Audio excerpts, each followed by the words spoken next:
after about almost an hour of me bullshitting about geopolitics, we're finally going to talk about some basketball, okay?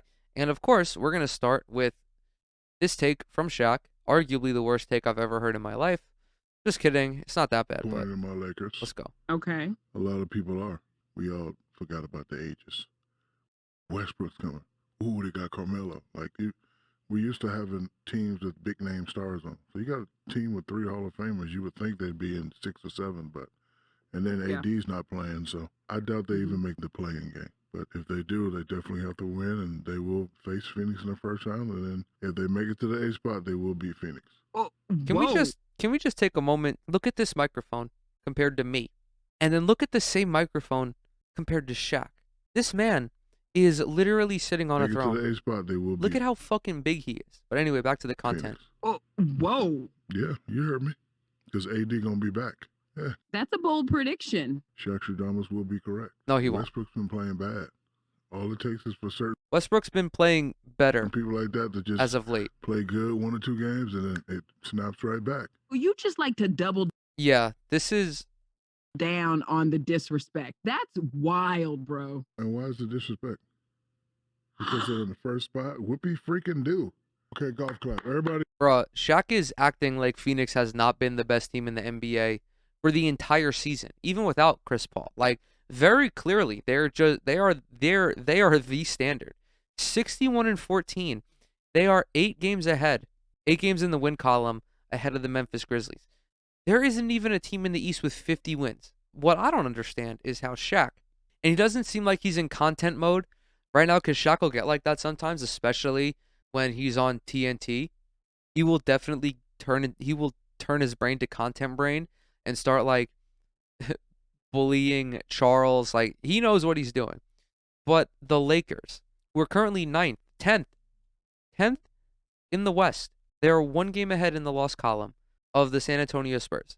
How he can sit there and believe that, what did he say, that they're going to miss the play-in? I doubt they even make the play. He says, I doubt they make the play-in game.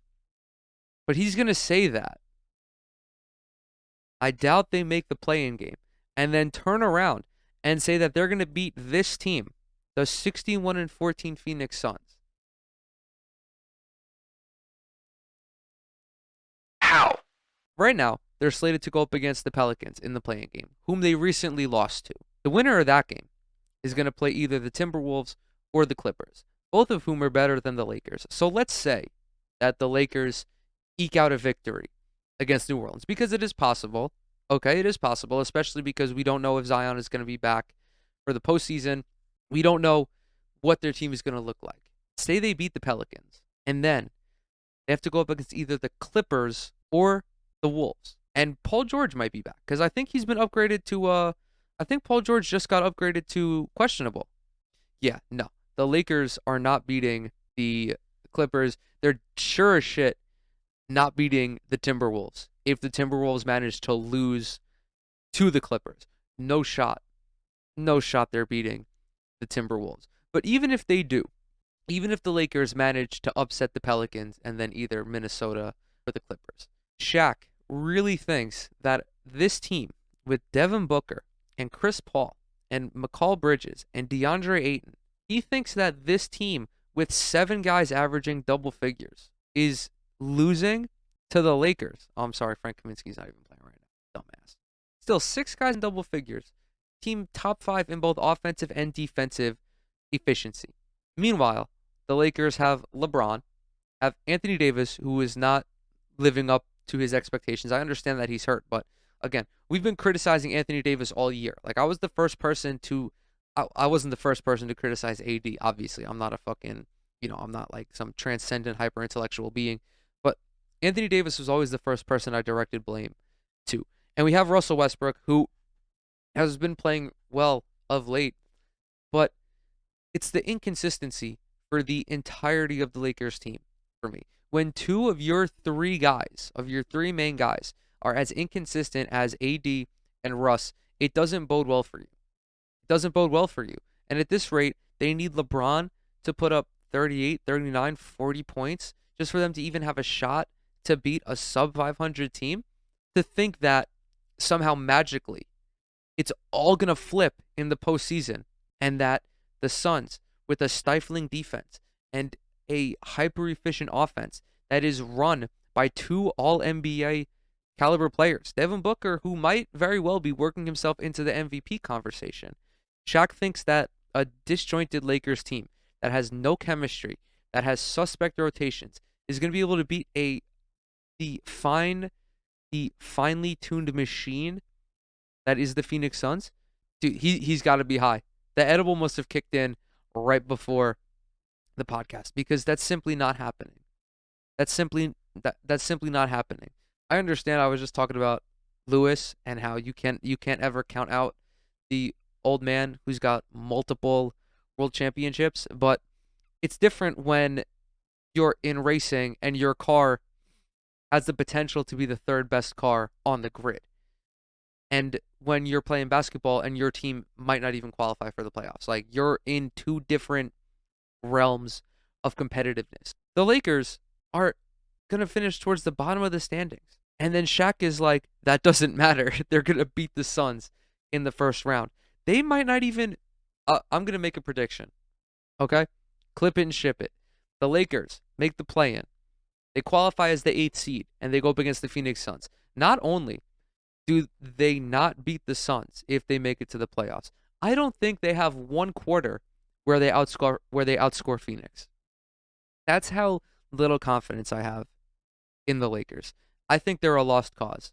I think they're done. It's GG's. I don't care that Anthony Davis is coming back. I don't care about Russell Westbrook. I mean, I do. Like, obviously, I think Russ is a fine player, but it's just not work. It didn't work for them this year, and I think we have to come to grips with that, because it's not like we have a situation with Brooklyn where the team is strong.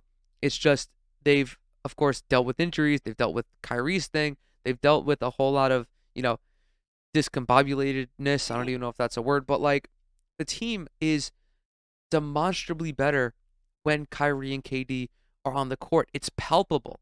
I don't feel that with the Lakers. Like, I don't feel that when AD, Russ, and LeBron are all there, that this team is striking fear in anybody.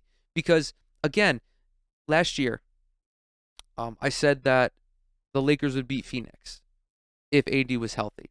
But that's because that Lakers team was better than this year. You had LeBron, you had AD, who were playing fantastic basketball. But not only that, you had a team with depth, with incredible role players who understood their roles and who excelled in their roles. Okay, you had Alex Caruso, great point guard, great facilitator, hell of a defender. KCP, another elite wing defender, was a guy who would give you 40% from three, probably one of the ideal 3-and-D guards. And then you had Kyle Kuzma, somebody who, although is wildly inconsistent, when he was on, he was on. And fortunately, he was on more times than he was off last year. Like, if you can get a good 15 points from him, 15, 18 points, you're chilling. And then, of course, Montrezl Harrell. Montrezl Harrell, I think the loss of him impacts the Lakers team more than anything else, because you need players who play hard unconditionally. And I'm not saying that, the Lakers' current team is made up of guys who don't give great effort, because you have to give great effort in the NBA. Like, you have to. It's mandated. But when you have a guy whose only role is to play hard and to just play unhinged almost, it changes everything about your team. It inspires everybody else to want to dive for loose balls, to want to jump out in the passing lanes just a half a second earlier, to do all of the dirty work that wins titles. And of course, it helps when you also have someone like LeBron who's won titles, and he's been to the finals however many times, and that you really don't have to worry about your spot on offense.